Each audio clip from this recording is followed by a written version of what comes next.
on a beau dire qu'il y a le réchauffement climatique et ce sera apocalyptique demain, la Grèce bat des records de fréquentation. Et si les gens fuyaient les destinations très chaudes, une destination comme Dubaï n'aurait jamais émergé. Donc il faut relativiser. Les familles, en été, veulent souvent la mer, le soleil.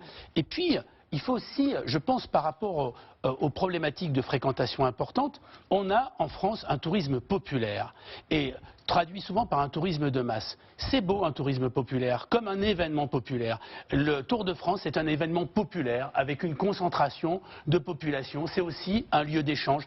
Et nos stations, elles ont été aussi conçues parce qu'il y avait une vision politique à la fin des années 60 avec le plan Racine qui a permis la construction de ces stations sur le littoral languedocien avec la Grande Motte, Port-Barcarès, Gruissant. Il y a eu l'aménagement de la côte atlantique. Il y a eu le but, c'était aussi d'arrêter les touristes avant qu'ils aillent jusqu'en Espagne. C'était de permettre à des territoires défavorisés d'avoir une activité économique, c'était de permettre au plus grand nombre d'avoir un accès à la propriété, c'était permettre aussi un développement d'un tourisme social. Donc c'était, si les vacances sont aussi importantes pour les Français, c'est aussi qu'il y a eu, avec les congés payés en 1936, une philosophie des vacances et l'idée, c'était effectivement d'éviter qu'ils partent à l'extérieur. Donc ces stations, elles ont été aussi conçues pour accueillir un grand nombre de personnes. Et quand on prend une station comme la Grande Motte, il y a 70% d'espaces verts.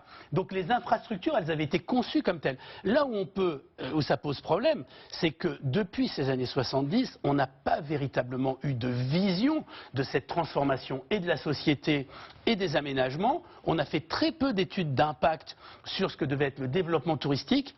En résumé, on subit plutôt que globalement, parce qu'il y a aussi des actions qui sont faites par les territoires, par les communes, par les départements, par les régions. Mais globalement, on manque d'une vraie politique, d'une vraie vision politique de l'État sur ce que doivent être les aménagements et quel tourisme on doit faire dans les 10 ans qui viennent.